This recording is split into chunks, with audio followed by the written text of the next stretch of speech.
పొద్దుక్కే వరకు ఆ పొలం పనులు పనిలో దిగితే పొద్దు తెలియదమ్మా.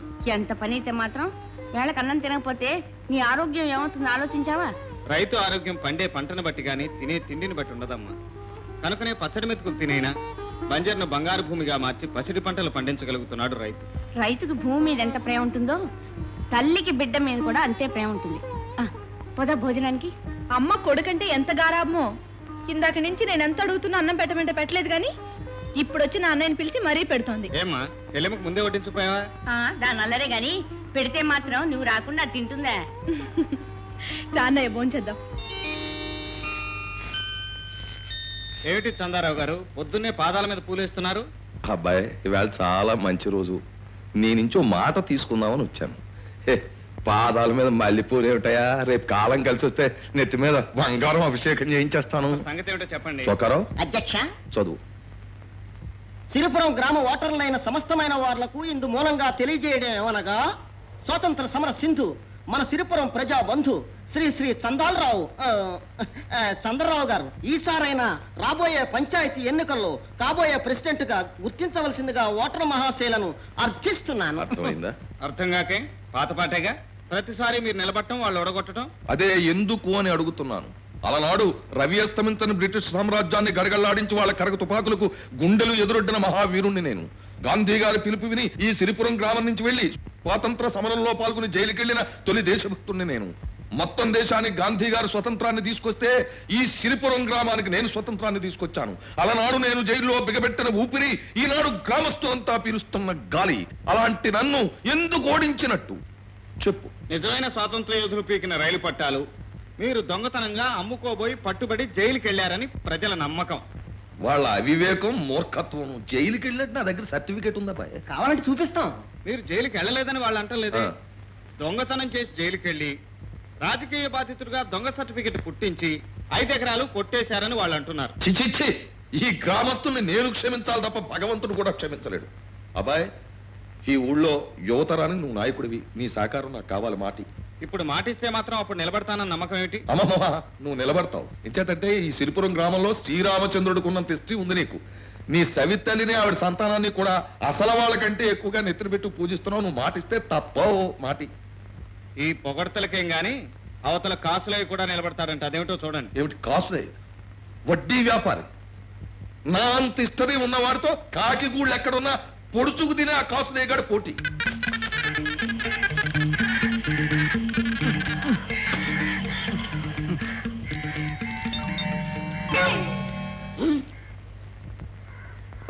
అన్నారు ఇవాళ ఇన్ని కట్టెలు పట్టుకొచ్చారేంటి? 10 కాలాల పాటు కాకులు పచ్చగా ఉండి గూళ్ళు పెట్టాలే గాని పుల్లలకేం కరువురా? కాకులేం పచ్చగా ఉండవు, నల్లగా ఉంటాయి. ఏడ్చేగానే ఇవాళ ఏం తెచ్చావురా? పేడ పట్టుకొచ్చాను, పిడకలేస్తున్నాను. ఏంటి ఈ పేడంతా నువ్వు తెచ్చిందే? 10 కాలాల పాటు పక్కింటి ఆవులు పచ్చగా ఉండాలి గాని పేడక్కర వింటానా?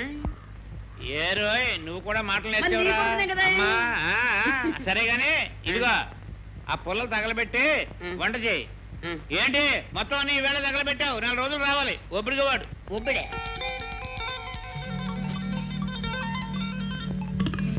ఒక్క 100 రూపాయలు నాకు సాయం చేసి వెళ్తాను. నేను సాయం చేయడానికి కాదు, వడ్డీ వ్యాపారం చేసేది డబ్బు గడించడం కోసం. తాగట్టు పెట్టడానికి ఏం పట్టుకొచ్చావు? నా కాడే ఉంది బాబు. ఊరు వెంకట సుబ్బమ్మ, నీ దొడ్లో ఒక ఆవు ఉంది, తీసుకొచ్చి నా వాకిట్లో కట్టు. 100 రూపాయలు ఇస్తా. దాని పాలు అమ్ముకుని ఇప్పుడు ఇంట్లో అందరం ఒక్కడి గంజి తాగుతున్నాం బాబు. సరే, డబ్బిస్తాను. 1 నెల గడువు ఇస్తాను. 1 రోజు ఆలస్యమైందంటే నీ దొడ్లో ఆవు మా వాకిట్లో ఉంటుంది. సరేనా? సరే బాబు.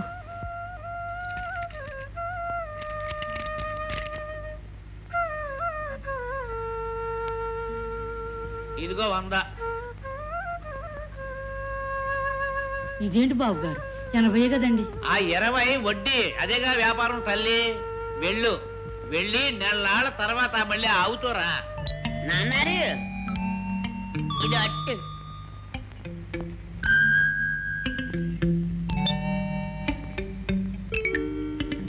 రే నాయనా, ఈ గుడ్లు ఎక్కడ కొట్టుకొచ్చావురా?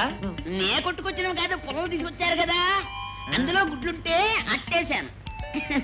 ఏమిటి కాగుడ్లతోట? కొడుగుడ్లు కావా? కాగుడ్లతో అట్టేస్తావా?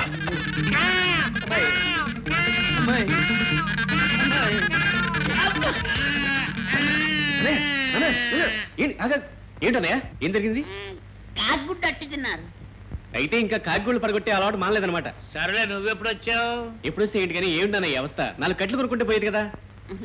ఏమిటి 10 గూళ్ళు పడగొడితే మన అవసరం తీరిపోద్ది, దానికి 10 రూపాయలు ఇచ్చి పొరలు కొనమంటావా? డబ్బు సంపాదన విలువ నీకు తెలియదు. చేసిన పాపం అనుభవించక తప్పదు.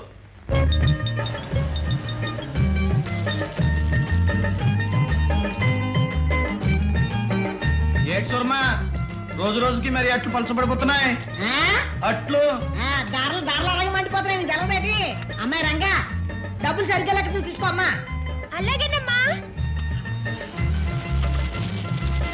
అయ్యో నమస్కారం. కూర్చోండి అయ్యా, కూర్చోండి. కూతురు శుభ్రంగా టిఫిన్ చేయండి, నాకు ఆనందంగా ఉంటుంది. అయ్యా అయ్యా తమరు ఇంకా దయచేయలేదేమో అని చూస్తున్నానండి. రే చొక్కారావు, నిన్న అట్లు మరీ దళసరైపోయాయి. వేళ కాస్త పలచగా 2 పెసర, పెసరా 4 మినప, మినప ఉల్లి, జీలకర్ర జాస్తి. అయ్యా అయ్యా నేనేమన్నా 4 రోజుల పాటు వ్యాపారం చేసుకోవాలా? ఎత్తున కొట్టేసి పోవాలా? ఇప్పటికే ఆంజనేయుడు తోకలో పెరిగిపోయింది మీ కాట. కాని డబ్బు చేతికి ఇవ్వలేదు. దూరమా, నా వల్ల నువ్వు ఎప్పుడు నష్టపోవు. మనకు మంచి రోజులు వస్తున్నాయి. రేపు రాబోయే ఎలక్షన్ లో నేను కాబోయే ప్రెసిడెంట్ ని. నేను ప్రెసిడెంట్ అవగానే నా తొలి కార్యక్రమం ఈ బోర్డు పీకించాను, అయ్యా అయ్యా ఈ పాట పీకించాను. బాబాబు వెంటనే పక్కా బిల్డింగ్ వేయించి, ఎయిర్ కండిషన్ చేయించి, సోఫాలు వేయించి, ఫ్యాన్లు వేయించి, నిన్ను క్యాష్ బాక్స్ లో కూర్చోబెట్టి నేను రిబ్బన్ కటింగ్ చేసి నీ రుణం నేను తీర్చుకుంటాను. పట్టిది అన్ని ఎలక్షన్ మాటలు. నీ పాక పీకి పందిరేసి నీ పెనం తీసుకెళ్లి తటుకలో పడేస్తాడు ఈయన. వసులయ్య నోర్మై, వడ్డీల రూపంలో ప్రజల ప్రాణాలని పంచదార పానకల్లా తాగేసే నువ్వు ప్రజల మనిషినైన నన్ను అంత మాట్లాడతావా? అమ్మని అమ్మ పొద్దున్న వాటంతా ఫిలప్ అయిపోయింది. పెద్ద మనుషులంతా వచ్చారు అట్లు తినడానికి. రే అబ్బాయ్, నీ కన్న తండ్రిని ఓ పెద్ద మనిషిని ఇంకా బతికే ఉన్నాను, మర్చిపోకో. నువ్వు పొద్దునే వస్తావు నాకేం తెలుసు. ఇక స్వరమ్మ ఓ అరడేది అట్లే నేత్తే అయినా నేస్తానే. ఎంతమంది ఉన్నారు ఈ కిష్కేంద్ర, నువ్వు అక్కడే తక్కువ. నేను డబ్బులు ఇవ్వాలనుకుంటున్నావా? పోనీ మా నాన్న కూడా ఇవ్వకపోతే కాసులు అయినట్టుగా కాసులు ఇస్తాడు. ఎవరు నేనా? ఇవ్వా ఇదిగో అబ్బాయ్, ఇవాళ ఊరు నుంచి పద్మొస్తుంది. కాస్త ఈ వాలకంలో కనపడ్డావంటే పెళ్లి చేసుకో సరికదా మొహం మీద ఉమ్మేస్తుంది. కాస్త మొహం శుద్ధంగా కడుక్కుని కాస్త శుభ్రంగా కనపడు.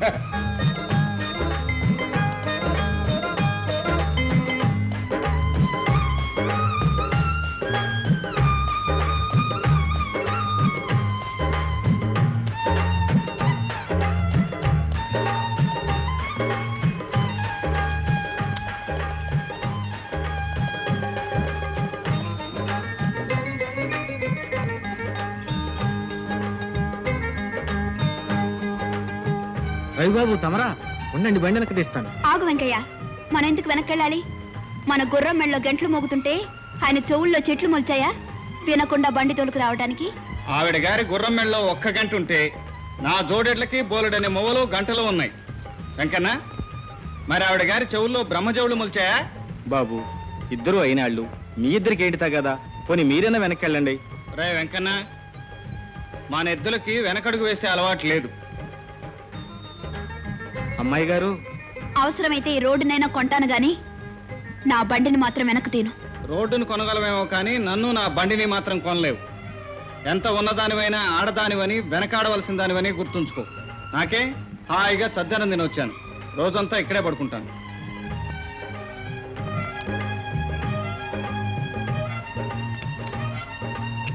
ఇదిగానే ఉందా?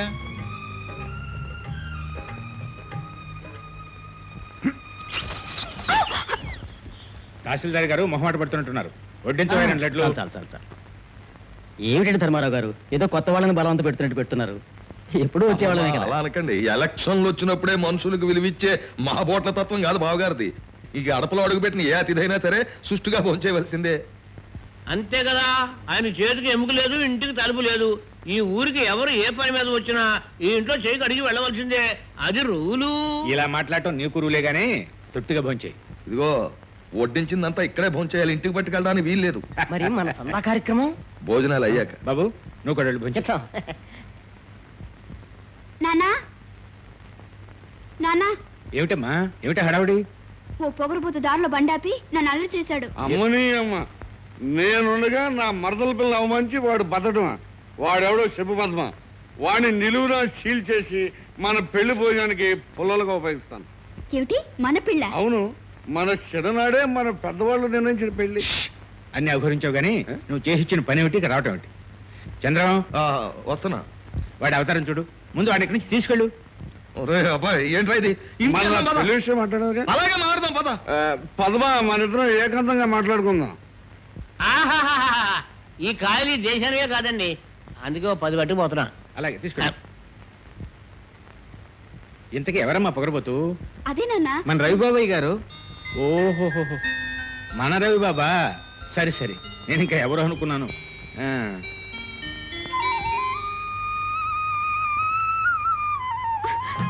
ఏయ్, నువ్వా? ఛీ, నా చేపట్టుకోవటానికి నీకెంత ధైర్యం? నా తోటలో పూలు కోయటానికి నీకెంత ధైర్యం? పూలు కోయటానికి ధైర్యం ఎందుకు? ఇదేమైనా పుల్లి నోట్లో చేపెట్టడమా? అందంగా కనిపించే కోసాను. అందంగా కనిపిస్తున్నావు, నీ బుగ్గగిలితే నువ్వు ఊరుకుంటావా? చంప చళ్ళు అనిపిస్తాను. బుల్లెమ్మ, నీ బుగ్గలు నీకెంతో, నా తోటలో మొగ్గలు నాకంతే. అన్నయ్య, పువ్వులే కదా, కోసుకునివ్వు. ఇవాళ పూలే కదా అని ఊరుకుంటే రేపు చెట్టే బీకేస్తుందమ్మా. ఇదిగో, అలా చేయాల్సిన కర్మ నాకేం పట్టలేదు. కావాలంటే ఈ తోటని కొనేస్తాను. అలాగా? మొన్న రోడ్ను కొన్నావు, ఇవాళ తోటను కొంటున్నావు, రేపు ఊరినే కొంటానంటావు. నేను తలుచుకుంటే కొండ మీద కోతిని కొంటాను. అదే నీకు కరెక్ట్. ఓ కోతిని కొనుక్కుని నెత్తినెక్కించుకుని తిరుగు. చిప్పే. చెల్లెమ్మా, కాసిన పూలు కోసుకుని తీసుకెళ్ళి ఇచ్చేయి. లేకపోతే నిప్పులు దొక్కిన కోతిలా అలా చిందులేస్తూనే ఉంటుంది. అలాగే అన్నయ్య. ఓ నువ్వా? లేకపోతే ఇంకెవరు అనుకున్నావా? ఏ విధమైన అప్పడడానికి వచ్చాడేమో అనుకున్నా. ఈ అదవేంటికి అదవ కాకపోతే ఇంకెవరు వస్తారయ్యా? అంటే నేను విధవనా? లేకపోతే నేదోనా? అంటే నువ్వు అప్పుకొచ్చావా? నువ్వు అప్పుకొచ్చావా? అప్పు కాకపోతే ఏ తప్పుడో నీ దగ్గరికి వస్తాడయ్యా? అంటే అప్పంటే నీకు అర్థం తెలుసు కదా, తిరిగి ఇచ్చేది అని అర్థం. అవును. అమ్మ నీ అమ్మ, అంటే నేను నీకు అప్పు తిరిగి ఉన్నానే? నువ్వు ఇచ్చినా నేను ఇవ్వను. ఏ నాకివ్వా? అంటే అప్పుగా మాత్రం నేను ఇవ్వను. అప్పు కాకపోతే ఉన్నాయి పోయా, నాకు కావాల్సింది డబ్బు. అందుకేగా. అందుకేగా. సరే, ఈ వేళ నుంచి నా బాకీ వసూలు చేయి. 100కి 100 పైసలు తీసుకో. అమ్మ నీ అమ్మ, బుర్రంటే నీదే కాసులయ్యా. సరే, అలాగే వసూలు చేసుకొస్తా కానీ బోణికేసి అంటే చెప్పు. ఓదార్ దగ్గర వసూలు చేయలేము. వెంకట సుబ్బమ్మ గడువు దాటిపోయింది, వెళ్ళి ఆవును తీసుకురా. అంతే కదా? అంతే, వదిలేసేయ్. ఇదిగో కాసులయ్యా, నాకు తడెక్కితే గానీ లోపల వేడెక్కదయ్యా. ఆ, కొంచెం అడ్వాన్స్ ఎంత? ఓ 10. ముందిస్తే నాకు అచ్చిరాదయ్యా. అమ్మ నీ అమ్మ, ఏ సస్సు కట్టుపోతావేటయ్యా సంపాదించిందంతాను? సరే, తీసుకొచ్చిన తర్వాత ఎదుగానులే. వీళ్ళ నాన్న వీడికి బోస్బాబుని పెట్టాడు, డోస్బాబుని పెడితే సరిపోయింది.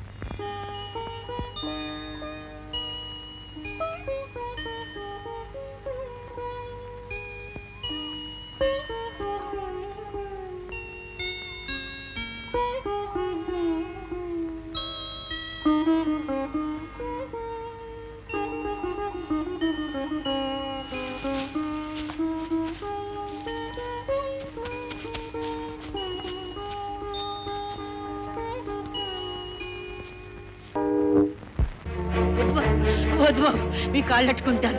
తల్లి లేని నా కూతురు బిడ్డకి ఇప్పుడు ఈ ఆవు పాలు పెట్టి బతికించుకుంటున్నాను బాబు.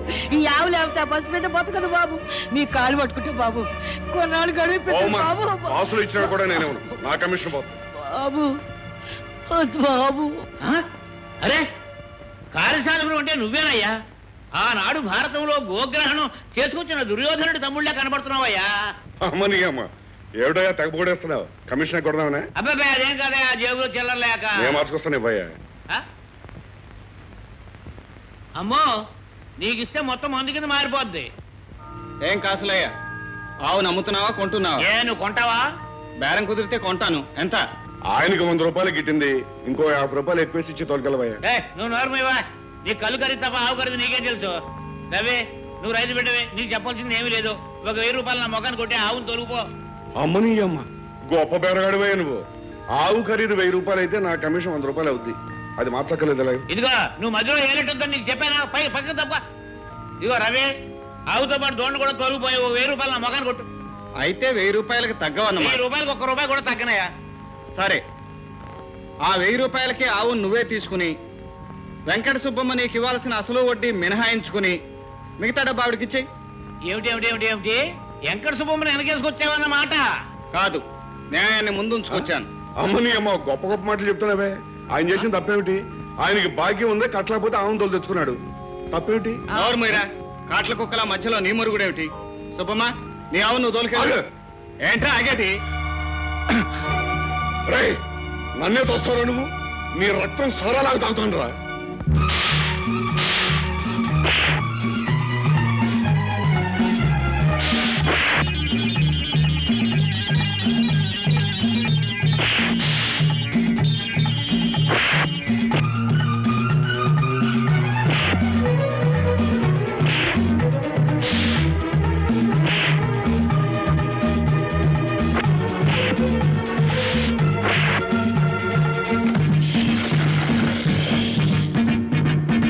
అన్నారు ఏంటి అలా చూస్తారేంటి? కోతి బిగించి గొడవ దూకండి. దిగితే ఇద్దరు తలకాయలు పగులుతాయిరా.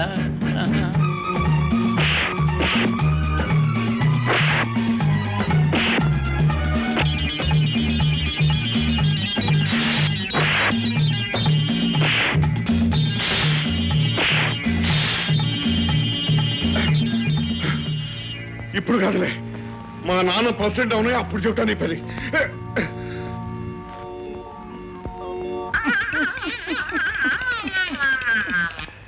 మీరు చేసిన మీరు మర్చిపోలేను బాబు.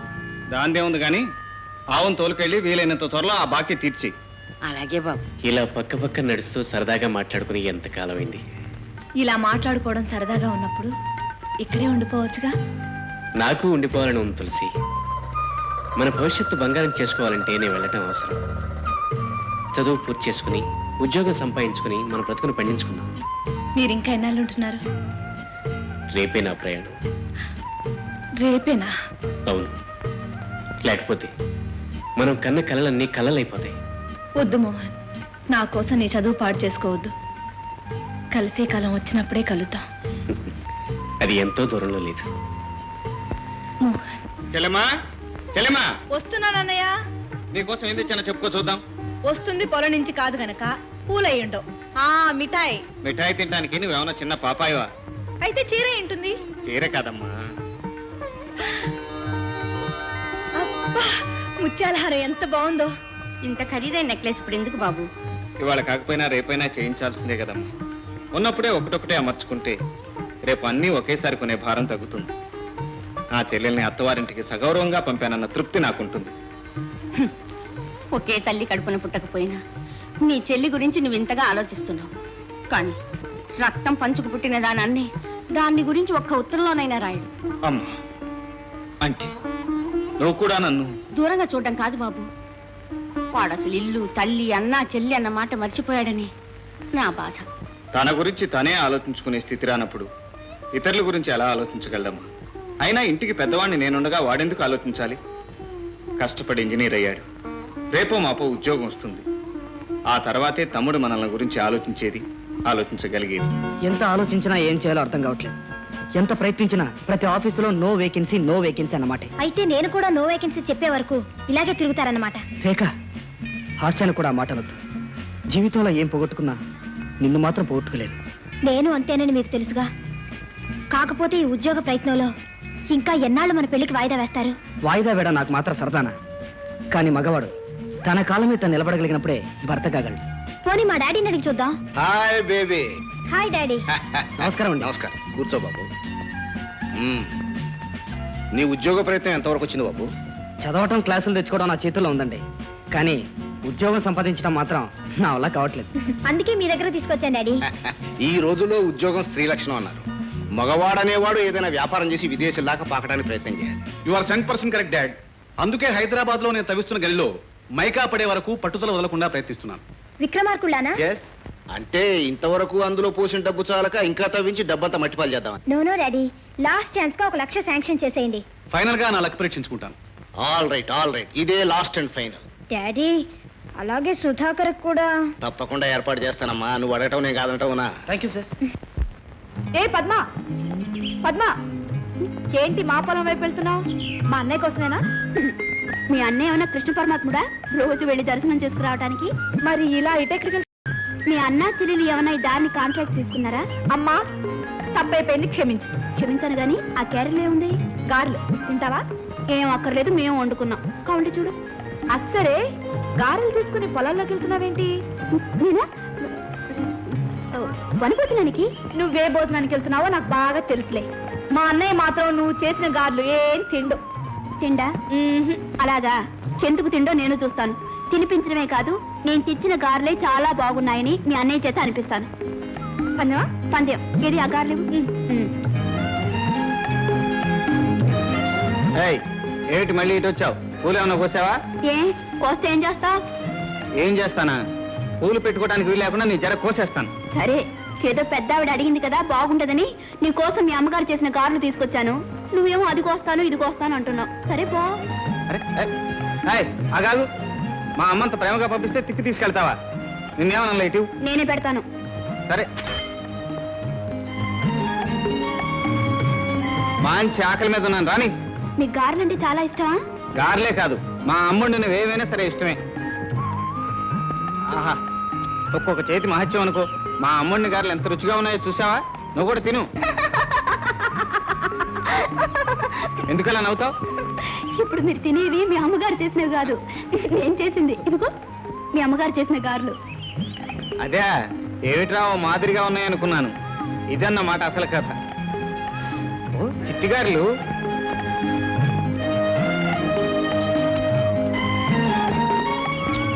రుచిగా ఉన్నాయి. నూనె ఉన్నాయి. ఎందుకు?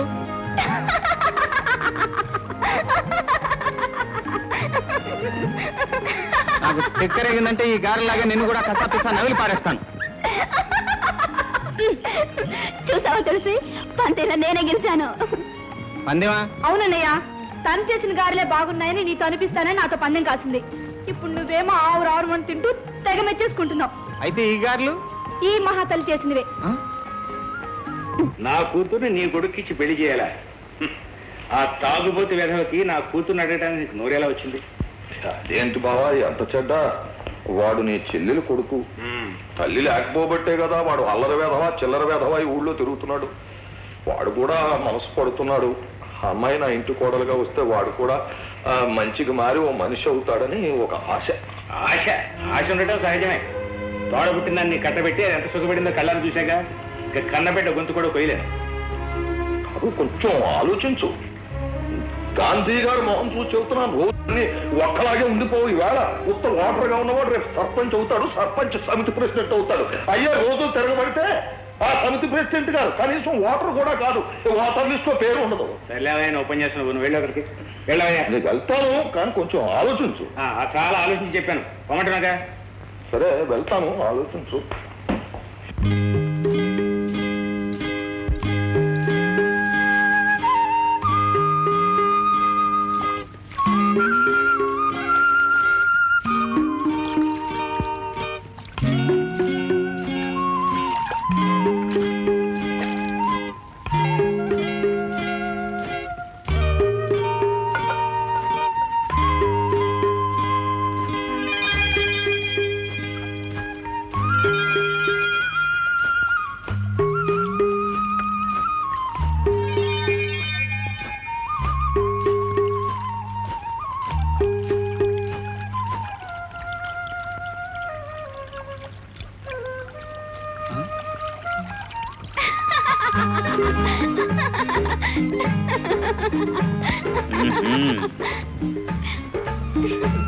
ఇక్కడున్నావా?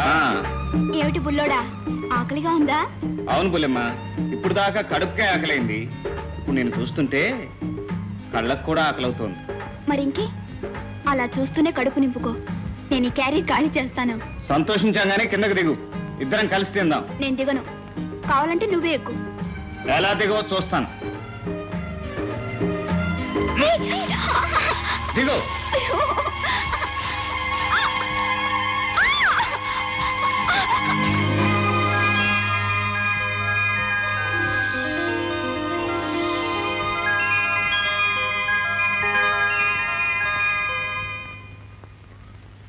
పద్మా, చచ్చాంపో, ఇక్కడికి కూడా దాపురించాడే. ఇప్పుడెలా? ఇక మళ్ళీ వాడిని వెంట పడకుండా చేస్తాను. నేను చెప్పినట్టు చెయ్యి.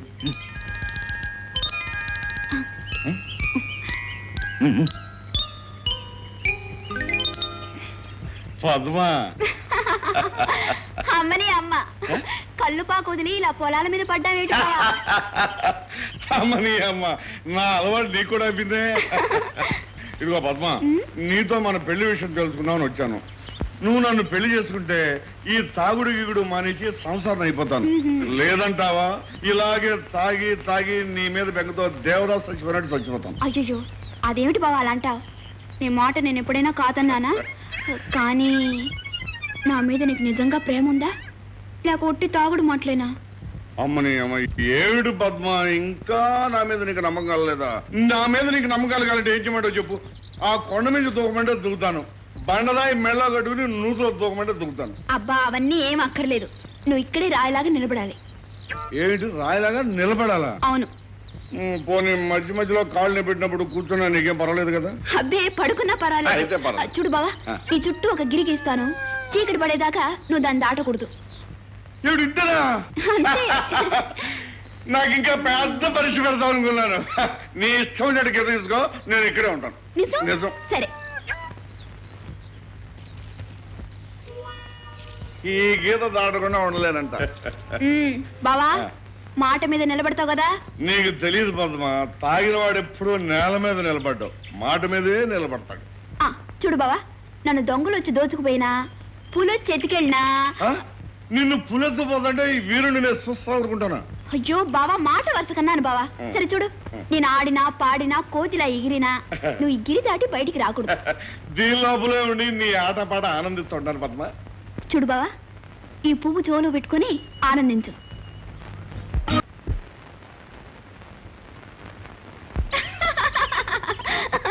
ఓడిపోయావు బావా, ఇక నీకు నాకు ప్రేమ లేదు, దోమ లేదు. పద్మ, నన్ను మోసం చేస్తావా?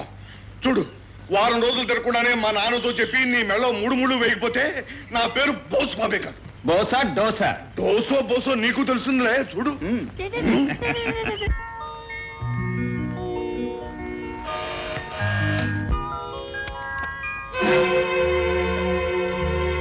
సుశీల, నువ్వా? ఏమిటి ఇప్పుడు వచ్చావు?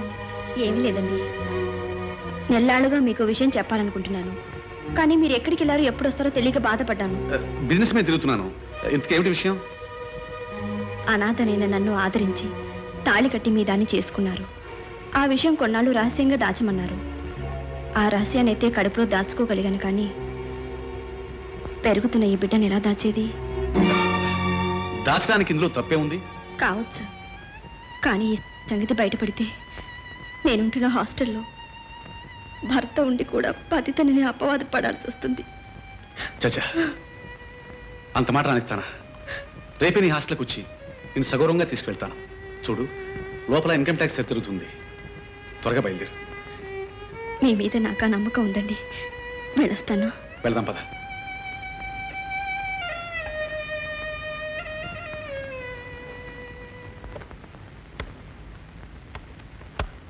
ఏమిటి హడావిడి? హడావుడి కాదు, అర్జెంట్. మా నాన్నగారికి సీరియస్గా ఉందని కబురు వచ్చింది. వెంటనే బయలుదేరాలి. మనం తర్వాత కలుద్దాం. మిస్టర్ సుధాకర్, నీకేదైనా వ్యాపారం చూస్తానన్నానుగా. ఇదిగో సెల్ఫ్ ఎంప్లాయ్మెంట్ స్కీమ్ కింద నీకు బ్యాంక్ వారు అప్పిచ్చేట్టు ఏర్పాటు చేశాను. నీ ఇష్టం వచ్చిన ఇండస్ట్రీ స్టార్ట్ చేసుకో. Thank you sir. Many thanks daddy. It's all right. ఇంతకు ఏ వ్యాపారం స్టార్ట్ చేద్దాం అనుకుంటున్నావు? స్టీల్ ఇండస్ట్రీ పెడదాం అనుకుంటున్నాను. గుడ్, నేనదే చెబుదాం అనుకున్నాను. సుధాకర్, అందులో నన్ను వాచ్మెన్ గానో ప్యూన్ గానో వేసుకో. అంత కర్మ నీకేం పట్టిందిరా? అవును, నీ మైనింగ్ బిజినెస్ ఏమైంది? డాడీ, నువ్వు అన్నట్టు ఎంత వినా మట్టి తప్ప మైకా పడలేదు. అందుకని క్లోజ్ చేసి వచ్చేసాను. ఇప్పటికైనా తెలిసి వచ్చింది, చాలు. సుధాకర్, అవసరమైతే హరి సహాయం తీసుకో. అలాగే, కానీ నేను ఒకసారి ఇంటికి వెళ్ళొస్తాను. దేనికి? డిపాజిట్ కొరకు కొంత డబ్బు కట్టాలిగా. దానికెందుకు ఇంటికెళ్ళావు? డాడీయే కట్టేస్తారుగా. నూనె రేఖ, ఈ విషయం అన్నయ్యతో చెప్పాలి. పైగా వ్యాపారంలో నాదంటూ కొంత డబ్బు ఉండాలిగా. సుధాకర్, సొంత డబ్బుతో వ్యాపారం చేస్తే అచ్చురాదు అంటానికి నేను ఒక ఉదాహరణ. అప్పు చేసి మొదలుపెట్టు, ఇండస్ట్రీకి ఆయుష్ పెరుగుతుంది.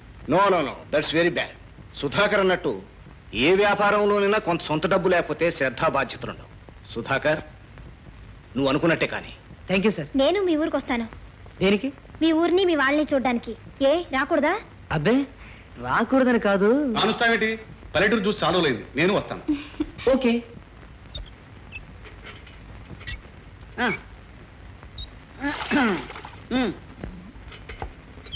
త్వరగానే. ఏమిటి స్వరమా, నీ గంగాళాలన్నీ నిండే వరకు మేము గంగిగోళ నుంచోవాలా? నేను అప్పుడప్పుడు పోయి అక్కడ కూకండి అంటున్నా. అయితే మా అందరికి ఒక బింది ఇవ్వరనమాట. ఎందుకు ఇవ్వాలంట? మీలా 5-6 మనుషులు కొంపలు అమ్మాయి తెల్లారు లేచిన రకాయతు మీ ఇళ్లలో ఉండే ఊరు జనం అంతా వచ్చి మా హోటల్ మీద పడి సోరమ్మా పళ్ళపొడి, సోరమ్మా యాపల, సోరమ్మా నీళ్ళని వచ్చి ఈ గంగాళాల్లో ఉండే నీళ్ళన్నీ పోసుకుపోతారా. అందుకని మా ఇంట్లో ఉన్న పిల్ల మేక మంచినీళ్ళు కూడా నోచుకోరన్నమాట. కూరమ్మా నోచుకోరమ్మా. ఇప్పటికైనా రాబోయే ఎలక్షన్ లో మీరంతా కలిసికట్టుగా మీ మంచి మీరు తెలుసుకుని నన్ను ప్రెసిడెంట్ గా ఎన్నుకోండి. ఆకాశ గంగన పొలాల్లోకి దించుతాను, పాతాళ గంగన మీ ఇళ్లలోకి పంపిస్తాను. నిజం చెప్తున్నాను, గాంధీ గారి మొహం చూసి నన్ను గనక మీరు ప్రెసిడెంట్ గా ఎన్నుకుంటే ఈ సిరిపురాన్ని గంగాపురంగా మార్చేస్తాను. ఊరంతా గంగా ప్రవాహం. అంటే ఊరంతా గంగలో ముంచుతానన్నమాట. వాసులయ్య, తప్పుడు మాటలు మాట్లాడుకు నీకు ముంచడమే తప్ప తేల్చడం చేత కాదు. ఈ గ్రామాన్ని మంచినీటి ఎద్దడి నుంచి రక్షించడానికి గత 10 సంవత్సరాలుగా ఎన్ని ప్రణాళికలు, ఇంటికో కుళాయి, వంటింటికో కుళాయి చొప్పున అనేక ప్రణాళికలు నేను తయారు చేసి కూర్చున్నాను. ఈ సంచి నిండా అయ్యే. నిజం చెబుతున్నాను, గాంధీ గారి మొహం చూసి మీరు గనక నన్ను రాబోయే ఎలక్షన్ లో ప్రెసిడెంట్ గా ఎన్నుకోకపోతే మీకు తాగడానికి మంచినీళ్లే కాదు, కార్చడానికి కన్నీళ్లు కూడా ఉండవు. నిన్ను ఎన్నుకుంటే మొత్తం అన్ని కన్నీళ్లే. ఇదిగో నీ బతికేదో తెలుసు. జాగ్రత్త. కబడ్డా. ఇదిగో సూరమ్మ, నేను మగాన్ని. మీరంతా అవతల తప్పుకుని నాకు ఇవ్వండి అవకాశం, నేను పట్టుకెళ్తాను. ఏంటి ఉద్దేశం?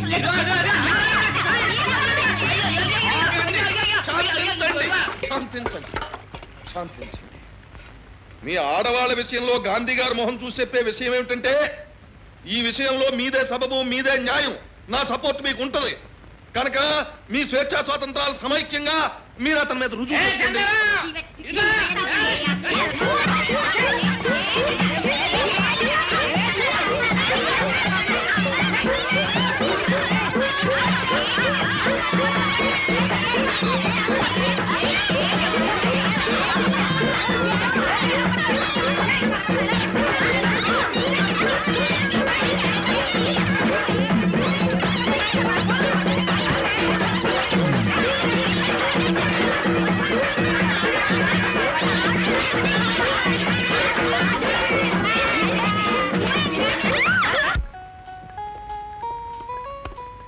తమ్ముడు బాగున్నావా? బాగున్నాను అన్నయ్య.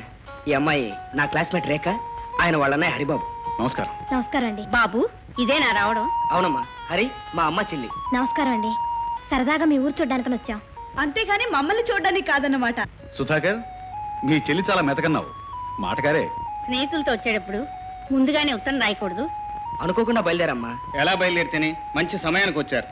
ఏమిటన్నయ్య? రేపు మన ఊళ్ళో తిరణాలు జరగబోతుంది. బలబలే, పల్లెటూరు తిరణాలంటే నాకు చాలా ఇష్టం. రండి, స్నానాలు చేసి భోంచేద్దరు గాని. రా అమ్మా. కమాన్ హరి.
అవునన్నయ్య, మన డిపాజిట్ మాత్రం కడితే చాలు.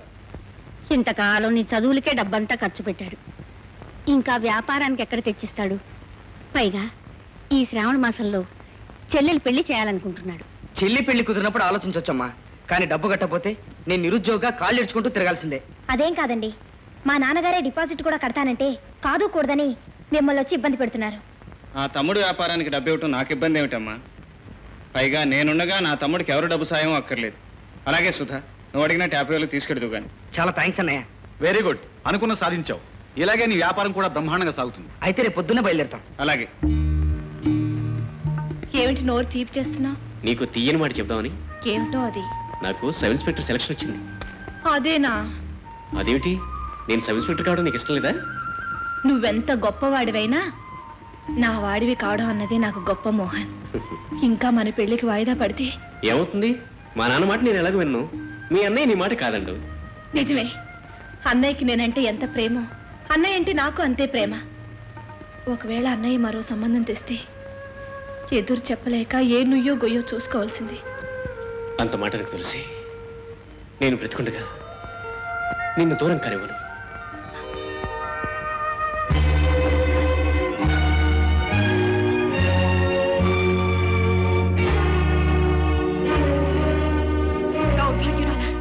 ఎన్నాళ్ళ నుంచి జరుగుతుంది నాటకం. నువ్వెలాంటి కుటుంబంలో పుట్టావు, ఎలా పెరిగావు, ఎలా ప్రవర్తిస్తున్నావు? వయసు వచ్చిన ఆడదానివి పరాయి మగవాడితో పరాచికాలు ఆడతావా? నేనే తప్పు చేయలేదమ్మా. తప్పు చేయలేదు. అమ్మా అమ్మా, ఏమిటి పిచ్చి? పిచ్చి కాదు బాబు, నా కడుపును పుట్టి ఇది తెచ్చిన తలవంపులకి నా కడుపు కోత. అందుకని బిడ్డల రహస్యాన్ని కడుపులో పెట్టుకుని పరిష్కరించుకోవాల్సిన తల్లివి నువ్వే ఇలా తొందరపడితే ఎలాగమ్మా? తొందరపడ్డం లేదు బాబు, తల్లిగా ఆడపిల్లని అదుపులో పెట్టుకుంటున్నాను. వయసు వచ్చే వరకేనా మా పిల్లలు మన మాట వినేది. ఆ తర్వాత మనసు మాటే తప్ప మన మాట వినరు. మనసు తెలుసుకోకుండా అదుపులో పెడితే అది మరో సమస్యకు దారితీస్తుంది. చెల్లెమ్మ, నీకు బంగారం లాంటి భర్తను చూసి పాడికుండ లాంటి సంసారానికి పంపాలని ఎన్నో కలలు కన్నాను. ఇప్పటికైనా నీ మనసులో ఏముందో చెప్పు. నువ్వు అతను చేసుకుంటావా? నేను అతన్ని ప్రేమించాను. మీరు ఇష్టపడితే పెళ్లి చేసుకుంటానన్నయ్య. ఈ మాట నాకు ముందే చెప్పుంటే ఇంతల్లరి జరిగేది కాదు కదమ్మా. నన్ను క్షమించన్నయ్యా. బాధపడకమ్మా, నువ్వు కోరుకున్న వాడితో నేను ఈ పెళ్లి వైభవంగా జరిపిస్తాను. ఏమిటి బాబు నువ్వు అనేది? పువ్వులా పెంచుకున్న బిడ్డని ఆ పిసినారింటి కోడలుగా పంపుతావా? మోహన్ వాళ్ళ నాన్న లాంటి వాడు కాడమ్మా. అయినా ఆ ఇంటికేగా వెళ్ళేది. అది వాళ్ళ ఇంటికి వెళ్తే చేసేది సంసారం కాదు బాబు, ఆ పిసినారి కొంపలో ఊడిగం. ఎందుకు చేస్తుందమ్మా? మోహన్ మంచివాడు, చదువుకున్నవాడు. రేపు ఉద్యోగం వస్తే ఏ బస్తీలోనో కాపురం పెడతాడు కానీ ఈ కాసులో ఇంట్లో ఉంచడుగా. రేపే వెళ్ళి పెళ్లి ఖాయం చేసుకొస్తాను. రవిబాబుతో సంబంధం అందుకోవడం అంటే రాజాతో సంబంధం అందుకున్నట్టే. ఈ భాగ్యానికి ఇంత దూరం రావాలా? కాకి చేత గౌరవిస్తే నేనే వచ్చి ఉండేవాడిగా. ఇంకా కాకులు ఎక్కడున్నాయి? నీ దెబ్బతో ఎప్పుడో పొరుగురు పారిపోయి. రేయ్, నువ్వు నోరు మూసుకుని లోపలికి పో. పొమ్మంటే పోతాం. చూడండి ధర్మారావు గారు, ఆ తటపటాయింపు కాదండి. మరి? పక్కూరు పరంధామయ్య గారు 1,50,000 ఇస్తానన్నారు. వనమూరు వెంకటరామయ్య గారు 2 లక్షలు ఇస్తానన్నారు. మరి నువ్వు అనేది లేదంటే నేను ఏమైనా ఒప్పుకున్నానా? అంత మాత్రానికి రవి సంబంధం నేను ఏమైనా కాదన్నానా? కాకపోతే నలుగురిలో గౌరవంగా ఉండడం కోసం తాంబూలంలో లక్షణంగా 1,00,000 రూపాయలు పెట్టి ఇమ్మంటున్నాను అంతే. కాసులయ్యా, నీ తెలివితేటలు చాలా అమోఘమైనవయ్యా. వద్దు వద్దంటూనే చాలా ముద్దుగా అడిగా. ఇదిగో చూడు, రవి కొన్న ఆస్తిపాస్తులు ఏమిటో నీకు తెలుసు. తమ్ముడు చదువు కోసం అతను ఎంత ఖర్చు పెడుతున్నాడో నీకు తెలుసు. అంత డబ్బు ఎక్కడి నుంచి తీసుకొచ్చి ఇస్తాననుకున్నావు? రవి అనుకుంటే ఎలాగైనా ఇవ్వగలదు. కాసులయ్యా, మావయ్య, చేయబోయేది బాంధవ్యమే కానీ వ్యాపారం కాదు. ఇక్కడ బేరం ఆడటం వల్ల అభిమానాలు దెబ్బతింటాయా కానీ వేరే ప్రయోజనం ఉండదు. మీరు అడిగిన 1,00,000 ఇస్తాను. ముహూర్తం పెట్టించండి. హరి, నువ్వు మనస్ఫూర్తిగానే మాట అంటున్నావా? నిజం సుధా, మీ ఊరొచ్చి మీ చెల్లెలను చూసినప్పుడే ఆమె నా భాగస్వామిగా చేసుకోవాలనుకున్నాను. ఈ పెళ్లి జరిగితే నా చెల్లి కంటే అదృష్టవంతురాలు ఎవరు ఉండరు. మా అమ్మ అన్నయ్య అందరూ సంతోషిస్తారు. I'm very happy. Thank you. Pronote అయితే చెల్లేసి అలాగే రద్దు చేసేవాడిని తమ్ముడు. కానీ ఇది పెళ్లి, 10 మందిలోనూ ఇచ్చిన మాట. అంటే 10 మంది కోసమే చెల్లి గొంతుకొస్తావా? ఆడపిల్ల జీవితం ఏమైనా నువ్వు ఆడిన మాట తప్పని హరిశ్చంద్రుడు అనిపించుకోవాలా కక్కుర్తా? నాకు అలాంటి ఉద్దేశం ఏనాడూ లేదు. నేను నా మాట నా సుఖం అని ఏనాడూ ఆలోచించలేదు. కాకపోతే మన కుటుంబం మన గౌరవం అని ఆలోచించాను. మా నాన్న దృష్టి నీకు లేదు. మారుటన్నావు కనుకనే ఈ దారుణానికి దిగావు. తమ్ముడు, లేకపోతే నీ సొంత చెల్లెలే అయితే శ్రీమంతుల బిడ్డ హరిబాబుకి ఇచ్చి పెళ్లి చేస్తానంటే వద్దంటావా? పొరపడుతున్నావు తమ్ముడు. ఈ నిర్ణయానికి కారణం నేను కాదు. తులసే తన మోహన్ని ప్రేమించానని అతన్నే పెళ్లి చేసుకుంటానని భీష్మించు కూర్చుంది. ఈ విషయం నలుగురికి తెలియకముందే ఈ పెళ్లి నిర్ణయించాల్సి వచ్చింది. పసిపిల్ల నిప్పు కావాలని కోరుకుంటే ఇస్తామా? ఉగ్గుతానని మారం చేస్తే మానేస్తామా? పెళ్లి విషయంలో దాని ఇష్టాయిష్టాలేమిటి? మన దృష్టిలో అది పసిపిల్లే కావచ్చు బాబు, కానీ లోకం దృష్టిలో అది పెళ్లికి ఎదిగిన పిల్ల. మంచి చెడు నిర్ణయించుకోగల మనిషి. అమ్మా, నువ్వు కూడా ఈ పెళ్లిని సమర్థిస్తున్నావా? మన తప్పు కానప్పుడు, మనం చేయగలిగింది ఏమీ లేనప్పుడు జరిగేదాన్ని మనస్ఫూర్తిగా జరగనివ్వడం మర్యాద బాబు. కాదు, మూర్ఖత్వం. దయచేసి నా చెల్లి పెళ్లి నా ఇష్ట ప్రకారమే జరగనివ్వండి. ప్రేమ, బాధ్యత, పెద్దరికం పేరుతో పరాయి వాళ్ళు నా చెల్లి గొంతుకోయటానికి ప్రయత్నించకండి. ఎవరు నా పరాయి వాళ్ళు? దేవుళ్ళ లాంటి అన్నయ్యను పరాయి వాడు అనడానికి నీకు నోరెట్లా వచ్చిందిరా? తండ్రి తర్వాత తండ్రంతటి వాడుగా నిలిచి చదివించి ఈ కుటుంబాన్ని ఇంత స్థితికి తెచ్చిన వాడు పరాయివాడా? రేయింపవాళ్ళు రెక్కలు విరుచుకుని చెల్లి పెళ్లికని దాచిన డబ్బుని వ్యాపారానికి కావాలని ఊడ్చగలని నువ్వు రా పరాయివాడివి. ఆవేశపడకమ్మా. ఎంత కాదనుకున్నా పేగు ఎడమేనమ్మా. తమ్ముడన్న మాటలో తప్పు లేదు. తన ఎంగిలి పాలు తాగి పెరిగిన చెల్లి మీద తనకు మించిన మమకారం నాకెలా ఉంటుంది? ఎర్రిగాని బాబు. తమ్ముడు, మారుటన్నయ్యుండి నీకు తెలియకుండా నీ సొంత చెల్లెల విషయంలో నిర్ణయం తీసుకోవటం నా తప్పే. క్షమించు. ఏది ఏమైనా నా చెల్లెలి పెళ్లి నా ఇష్ట ప్రకారం జరగాల్సిందే. అన్నయ్య, చావమంటే చస్తాను గాని తన పెళ్లి కోసం నన్ను తాగడి పెట్టద్దని చెప్పి. ఓహో, అర్థమైంది. అయితే ఇంట్లో ప్రతి ఒక్కరూ నాకు వ్యతిరేకులు అన్నమాట. అలాంటప్పుడు ఇంటికి నాకు మాత్రం సంబంధం ఎందుకు? నా ఆస్తి నాకు పంచమండి. తమ్ముడు, సుధాకర్, ఇప్పుడు ఆస్తి పంపకం. వద్దు తమ్ముడు, తొందరపడద్దు. చెల్లి పెళ్లి గురించి అన్నదమ్ములు విడిపోయారని అప్రదిష్ట తేవద్దు. నా మాట విను. నా మాట వినని వాళ్ళ మాట నేను వినను. నా మాట చెల్లని చోట ఒక్క క్షణం కూడా ఉండను. వెంటనే మధ్యవర్తిని పిలిపించి పంపకాలు చేయించండి. ఇంకా నీకు ఈ ఆస్తిలో భాగం ఎక్కడిదిరా మధ్యవర్తుల్ని పిలిపించడానికి? నీ చదువులకి సరదాలకి వ్యాపారానికి చేసిన ఖర్చు నీ భాగానికి మించే ఉంటుంది. ఇక నీకు చిల్లి గవ్వ కూడా మేము ఇవ్వక్కర్లేదు. వెళ్ళరా, నా కళ్ళ దగ్గర నుంచి వెళ్ళిపో. ఉద్రేకపడకమ్మా. ఈ గొడవ నలుగురు వింటే నవ్విపోతారు. కన్న కొడుకే కడుపు మీద తన్ని పగపగా నవ్వుతుంటే ఇక నలుగురి నవ్వుతో నాకు పని ఏమిటి బాబు? పంపించే, వాడి ముఖం కూడా నేను చూడలేను. తమ్ముడు, ఇంటి పెద్దగా నా బాధ్యత నేను నిర్వహిస్తాను. మన మధ్యన వేరే మధ్యవర్తులు ఎందుకు? నువ్వు అడిగినంత నీకు ఇస్తాను. కానీ నువ్వు ఎక్కడున్నా నీ క్షేమం కోరేవాళ్ళం మేము ఇక్కడ ఉన్నామని మాత్రం మర్చిపోవద్దు.